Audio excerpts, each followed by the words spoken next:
really the whole goal of these 3D tours is to be able to do your own walkthrough in your own time, exactly how it is in real life, instead of swiping through photos and trying to figure out this photo went here, so where am I in the property?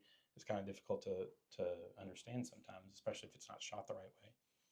But when you can just completely walk through a place, you can see how to go into different rooms and see how it feels from a certain part Now, in that room. I think if I remember correctly, the differentiator between like a, say maybe a CubiCasa versus a Matterport is Matterport, there are apps, or within the app you can actually measure some spaces. So if you're curious, like, will that sentimental piece of furniture fit there?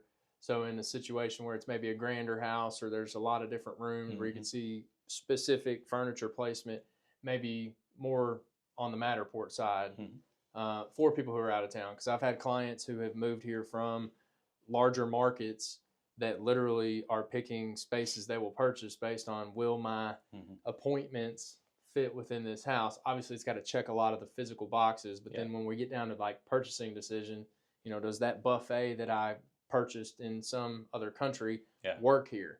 And then I would say too, what I have used it as an agent with my buyers a lot of times is, let's say on a day that we've looked at 4, 5, 6 houses, to your point, when I scroll through all those photos, or I can't remember, was the dining room over here, or did that have the kitchen that we didn't like, or, you know, whatever the case may be, to be able to go back and kind of do a post-mortem of your day and be like, okay, you know, I'm making my pros and cons list on the, you know, do we want to maybe further consider that one or take it off our list? That can be very beneficial to help them kind of recap in their brains what they've seen. And I've also seen, to your earlier point about people who maybe don't follow a good flow of the pictures, it can kind of close that loop for consumers maybe getting confused. So I definitely can appreciate when I see them on there, because I think a lot of people struggle with the spatial visualization. And so at least just being able to have a resource you can come back to is huge. So I appreciate that you guys offer that. Yeah, and I think at least, like you talk about the CubiCasa, I feel like every listing should have some kind of floor plan on it, just for that reason, just being able to walk through and see, oh, that's where the actual primary bedroom is. It's on this side of the house, not this side of the house. Or, oh, there isn't a utility room. You know, there's not a mud room coming out of the garage. It's like, oh, that's kind of unfortunate. And it helps with like the input piece, maybe not being as accurate as like, you know, you mentioned some properties that you see, say they do or don't have a garage, and then all of a sudden you get there and it's like, well, the laundry room's actually in the basement, and I thought it said it was on the second floor. So I think it would help cure some of those things too. Let's jump into the agent lens. We've spent some time jumping into there some for marketing clients' properties. Your clients, we agents are your clients, right? So you work with agents all across Central Kentucky. What separates the agents who are marketing listings exceptionally well from the ones who are just checking a box? I would say a lot of it has to do with what they're doing with the media they're getting from me, even if it's just somebody that's using photos. Because some people will just get photos and just put it on the MLS and that's it. Others will use photos to, make marketing pieces and, use it to have a flyer for their open house, or just have a mailer to send out to the people in the area to let them know that the house is for sale if they didn't already see it. But then the more you continue to go, if your goal is to sell the house, get it in front of more people, and the best way to do that is with video. If you want it in front of more people that wouldn't necessarily see it by looking, through their home apps, that's the best way to see them. Walk us through what a best-in-class listing launch looks like from your media perspective. What should an agent be ordering, and in what sequence, or talk us through what that best-in-class looks like. I think a lot of it has to do with the property, of course. But if you're going to if I was to sell my house, what I would expect an agent to use to sell my house would be great photos, drone photos specifically. I've got a fairly decent yard, and showing that off using video with an agent on there. Um, you can go, and so there's two options with that too. That I see, you're trying to get involved with YouTube. You can do multiple videos. You can do one for social media, one for YouTube, or even one for just posting up on a website or something. You need to be using a property website. That's another thing that a lot of people overlook.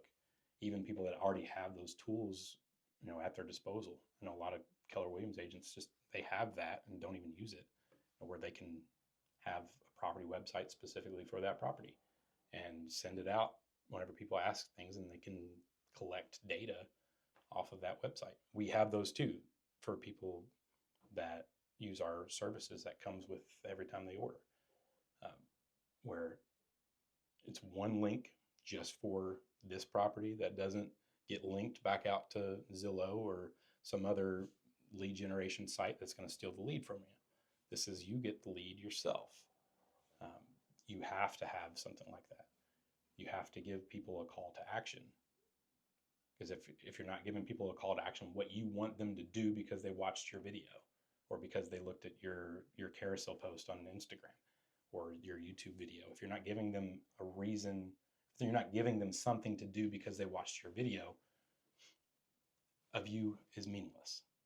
If you can't get that information from somebody, kind of close the loop or bring them back, right? A sticky effect to wherever you're sending them. You mentioned something about getting more eyes on content using videos. I saw a stat somewhere that said only about 9% of agents are creating listing videos, which means 90% of the market is leaving that option on the table, or that much opportunity. Why do you think agents avoid video, and what would you say to them who are on the fence? Well, just like many people in every business, they don't see the value in spending money to help them do what they're trying to do. They're trying to sell a house, and they're trying to do it as cheaply as possible. Maybe they've gotten into the mindset that houses sell just by throwing it on the MLS like it used to in 2021. Like, that's not 2021 anymore.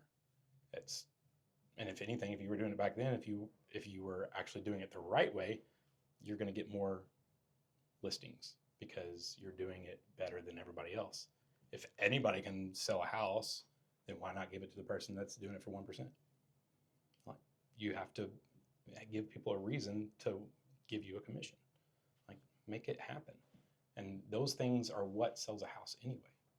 Getting it in front of more people and making sure you're doing the right things to actually use the money, like get the value out of the money that you're spending. So there's so many people that'll just spend money on a video and do nothing with it. I can't tell you how many times I've actually shot and edited a video, delivered it, and it was never even posted. It's like, I'm all for you spending money with me, but let's, talk to me about it. I'll tell you how to post it. So I've actually got a whole guide of like how to post a listing video whenever it's ready, because that's the number one way to get more views is to post it the right way. That's interesting. I'd love to be able to. Would you mind if when we post the video, can we post a link to somebody to get a hold of that? So there's some agents watching it and wanted to see that, they could get a little better understanding of why that would be so important. I can do it. You've got me thinking about I need to go shoot videos on some more listings. When an agent is coaching their seller on preparation for engaging you all or professional real estate media, what is that conversation that needs to happen between agent and seller before you even get booked? What would you love to know that I was telling my client? Yeah, it's just getting the house prepped and ready, and not just saying, all right, we're gonna do pictures on Friday, have it ready. Telling them to have it ready is not getting somebody ready. You need to tell them what to do. You need to walk through the house, show them what needs to be done. And because, for one, you should know this at this point. If you don't know it, I can help you. tell you how to get it ready, but you need to tell the agent, or you need to tell the seller what needs to be done. Give them a list that they can check off. Because if you don't give them a list and you just tell them to do this, this, and this, it's not going to get done. Very few people live their life that way, where they can just remember the things that you told them. And give them a list to check off.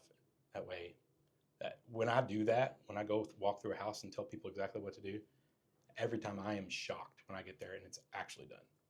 There's been two probably in the last 6 months that I personally walked through beforehand. They were family, but I told them exactly what to do. And when I walk through the house the first time I walk around, I'm just like, ooh, they've got some work to do, because it was like 2 days before